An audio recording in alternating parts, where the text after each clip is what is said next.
Okay, so we're ready for the last case study of tonight. I want to introduce you to Chris Laarman. He's a front-end developer at the design system team of Coolblue, and he's going to show and tell everything about the design system of the biggest e-commerce website probably of the Netherlands and Belgium. One of the biggest. One of the biggest. So give a warm applause to Chris with his talk, Design System. Hello everybody. Thanks for the introduction and thanks for giving us the opportunity to show our design system here. And it's actually the very first time that we're going to show something about the design system outside of Coolblue. So that's pretty cool. Yeah, exciting, right? So before we actually dive into the design system, I first want to have a little bit of talk about myself. Not necessarily because I like talking about myself, nor that I like look at my own face, but I want to explain something about myself because it's kind of like in line how I make decisions in my life with like how I made decisions for the design system itself. And this little story starts about like 10 years ago when we found out my girlfriend was pregnant, and it was like one big change in my life. And that actually it was like very interesting period because like we didn't plan it at all. Like it was coming out of the blue, and like not that well timed. However, like that's on the next picture, you actually can see like decided to keep the baby, name him Milan, and he's doing well. And besides that, by making that decision, like I need to make a lot of change in my life. So I was building up my own company. I had to quit that. I was still going to school. I had to quit that too, and need to find a place to live and like a real proper job. And all of that like with a pretty hard deadline. Like all of people that get a baby like are quite experienced with that. Like you have like 20 sprints of 2 weeks and then maybe an additional sprint, and that's like a pretty hard deadline for a pregnancy.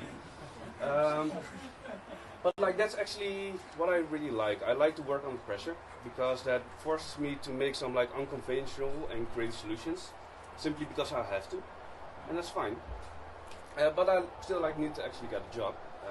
But like I dropped out of school, so I didn't have any papers. I didn't have any real like work experience, just my willingness to work my ass off. And like that's also like sort of like confidence that I like to have to make like well calculated decision and take a little bit of risk here and there. And it doesn't mean that I face every challenge like head on, because that would be just ridiculous. But like it gives me like the ability to be like able to go all in, like not doubt myself too much. Yeah. Oh yeah, sure. Better that? Cool. So that gives me like the ability like to be able to go all in, and besides that I really love to make things work. Like I have a super pragmatic approach. Not everybody likes it that much, but like it works out pretty well in the end, I hope. So fast forwarding a few years, I started working at Coolblue 4.5 years ago. This is like usually what my desk looks like with a lot of ideas, a lot of post-its, a lot of screens, a lot of Coolblue branding, of course. But yeah, it's been like a very great opportunity to be able to like work in like super fast-growing and ever-changing organization. And I'm talking about like fast-growing, like how fast? Well, like this fast. Like it's pretty crazy. And like I'm not here like to boast about like the revenue of Coolblue over the years. But actually, I want to highlight that there's a very strong correlation between like the growth of the organization and actually the growth of like the development department. And that again is very important because that really changed a lot in the way how we actually want to develop. When I started at Coolblue, it was like around 2015. We basically had like 2 teams working on the web shop, pre-cart, post-cart, like everything before the cart, everything after the cart. That was about it. And like the teams had a lot of freedom, like were very autonomous.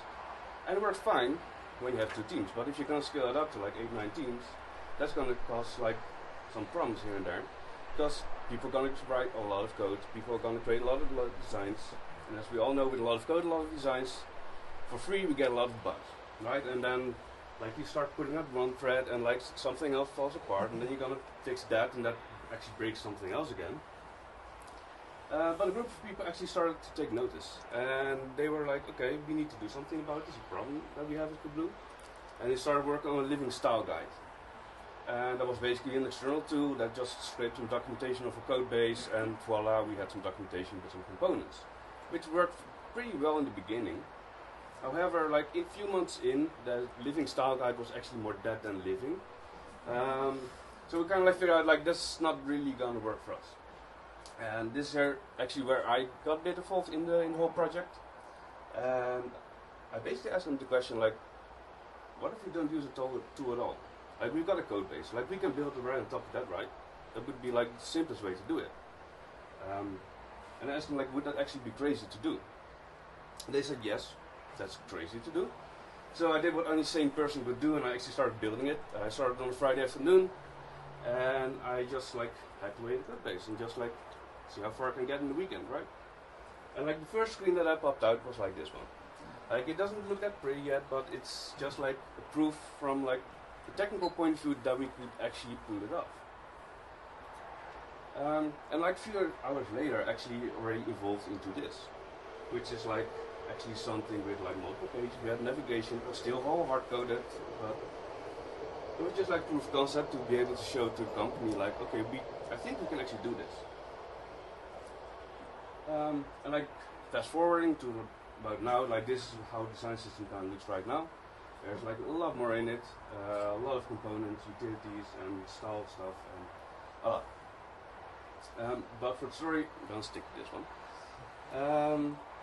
So like after the weekend, I started talking to some people. So we had some technical pathfinders from who I actually had to get approval. Like, can we actually do this on our web shop? Like we, as I just showed, like we do a lot of revenue on the web shop. We don't really want to break that one. So they were like, yeah, sure, that's fine, I guess. You can do that. That was cool, nice. I talked to like the UX manager we had back then and the UX pathfinders. They were like very positive about that too. So we're like, okay, we can actually go for it. And then we talked to the whole front end group. Like, are you guys tagging along with this? Like, do you think you guys want to work like that? And they were like, yeah, sure, like we can do that. So like over the course of 3 weeks, we actually like phased out the old style guide and like changed it to like the design system that we had. However, like even though like it sounds like a nice design system fairy tale, we were not near there yet, of course, because at that point it was still basically a pet project of mine, and I love working on it, but like working in your weekends and your evenings only goes so far, right? So at a certain point, like we actually want to like formalize a team.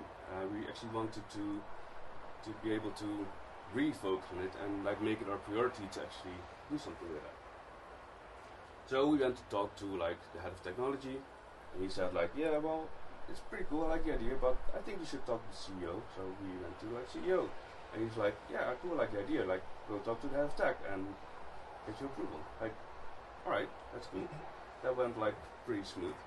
However, like the process of like actually getting me out of the team that I was in into like the design system team took a bit longer, but still we had that going on.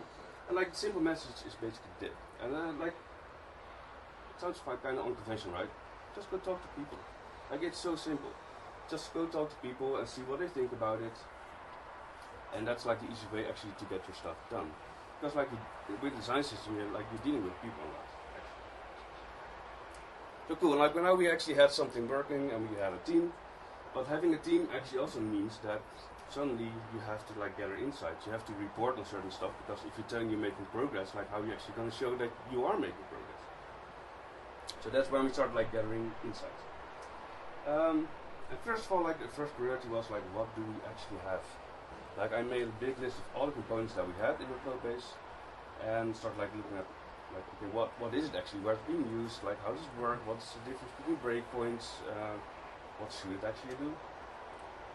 And like that led to like sort of like a document like this. I started like posting all kinds of comments in there and to think like what do you actually think of it? Which basically like I spotted several patterns in those comments. So first of all, like templating was pretty important. Like we copied our HTML snippets like everywhere in the code base. For example, for a button component we had like 400 different snippets, which was like usually the same button but like still a different HTML snippet. And then you have things like complexity, size, reusability. But those things are actually kind of hard to measure, right? What I think that's very complex Somebody else might think like, I don't think it's that complex. So it's very ambiguous. Which led us to like the next point. For that we set up a component norm. We just thought like, okay, how can we actually like mold this in the process of improving the components? So first of all, just getting insights. We just want to have insights in like what do we have, like, and like do we actually want to keep it? Like as simple as that. Like, do we actually want to keep this component, or we just want to replace it anyways? Well, once we get past that point, we're gonna check like, okay, we're gonna make it ready for implementation. That basically means like setting the scope for the component. Like what kind of like data can we put in there? What kind of options will the component have? Simple as that. And making sure that's pretty stable. And once that's stable for all the implementations, you can move to the next phase. And then you can like start like rebuilding the whole thing in the background. You can like change the design of it. And you can change like the technical implementation of it without actually changing the implementations itself. And like that provides like a very smooth experience in that. But up to this point we've only been talking about like the component itself. But as we all know, like components don't necessarily live on their own. For example, if you take like form components, you want all the form components in your form to like work the same, like feel the same, like interact in the same way. Like you want the hover styles to be the same, you want like validation to be the same way. So we actually started looking at like what's the overarching consistency and how like also can we technically align all those things in the background, and how can we make sure that it also visually connects all together. And the very last point, which actually may be the hardest one, is creating a single source of truth. Which kind of means that we had multiple components for the same purpose. We had multiple button components, but like we actually want to have one to have like full control on it. But you also want to make sure that like every implementation of that component uses the templates that you provide the design system to.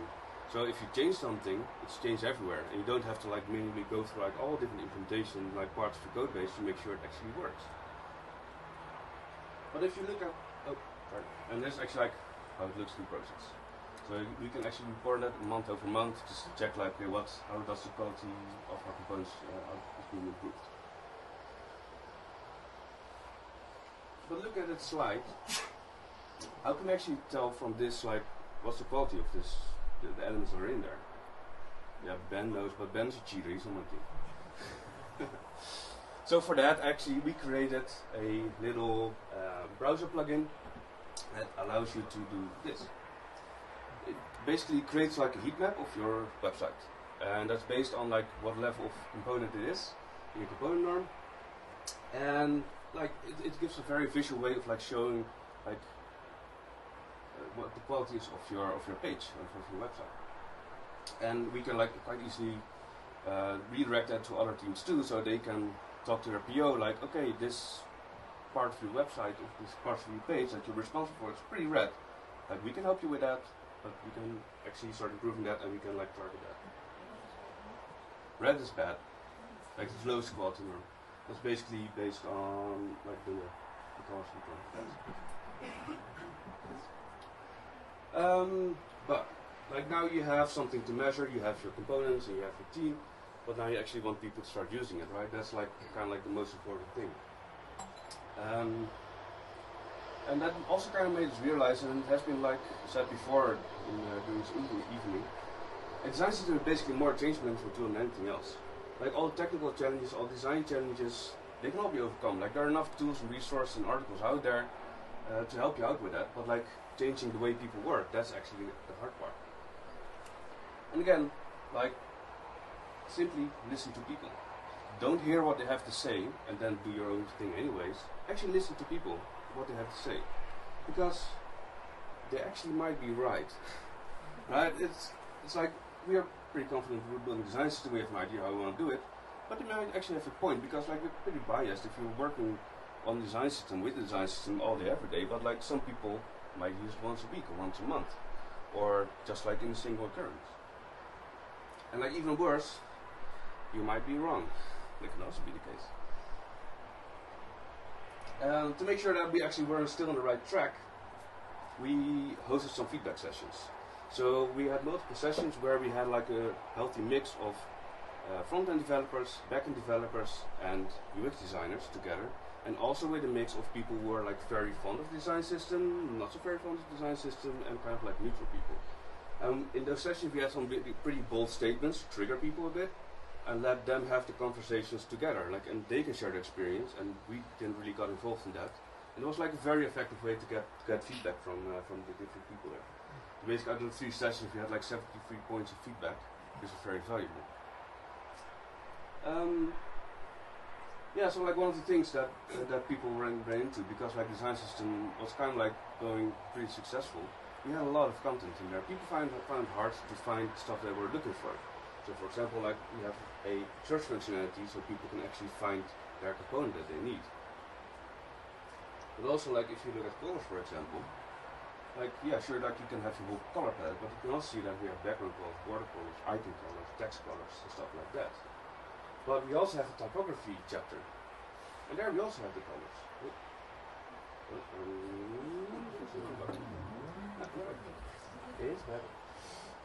They're like with typography, kind of like the same, right? So if people are looking for typography, they can still find text colors. If the people are just generally looking for colors, they can find text colors. If people are looking for utilities that we have for our text, people can still find the colors. So, like by just like duplicating your content, basically, it will be easier for people to find it. So, at some point, we're gonna get to this phase where like everybody really likes it in the beginning and they start using it, but at a certain point people want a new functionality and they're standing at a desk and saying this. But it's only really gonna be for a page. Well, at that point, like I'm like, do I be honest or nice about this? Because like if you're gonna build something specific for a page, it's basically a self-fulfilling prophecy, right? So if you're gonna tie it to your functionality that you specifically need, obviously nobody else can use it, so yes, you're right that it's only going to be for your page, but it doesn't necessarily need to be. And that's also like the part where you like really start talking to people, like tearing those designs apart, like okay, what do we actually have in that? What kind of like design patterns do we have? What kind of components do we actually already have? And that's really helpful. So what we noticed the last few months, because we first have been steering on like making sure that people actually started using it, which was like quite successful, and also like the design system team itself helped a lot with that. We started noticing that people actually started using it a lot, which is kind of like becoming a problem almost, because we're spending like a lot of our time on support for other people, which is like, it's very cool that it's happening right now. We were talking to a lot of developers, a lot of designers, but yeah, we are like really helping people a lot. And by saying that, like we can actually like also use some help, just like all the other presenters and stuff like that. We are also like looking for people to help us build out the team, because like there's a lot of work still to be done, but like it's also like a very cool position to be in.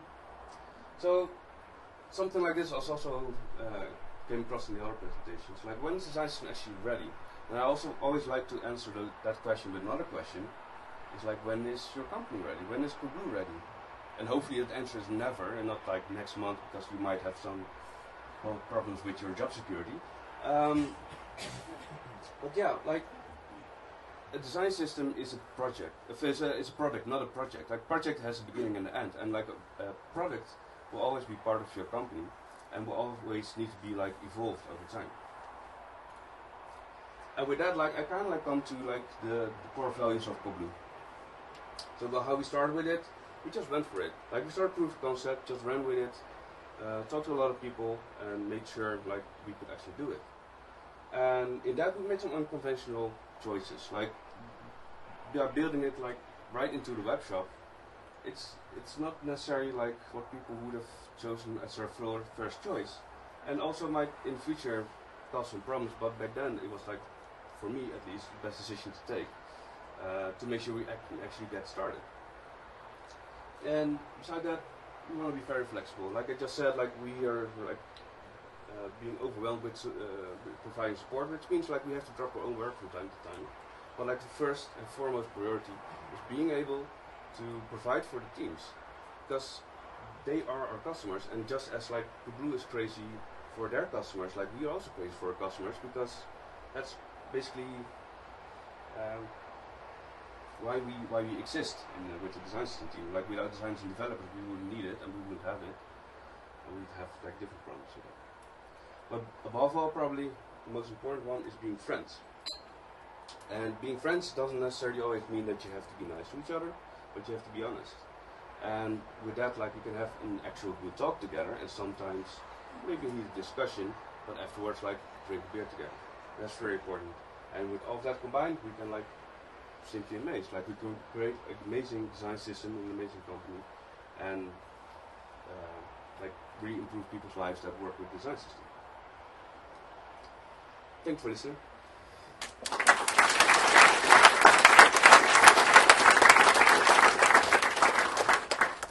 Thank you so much, Chris. I think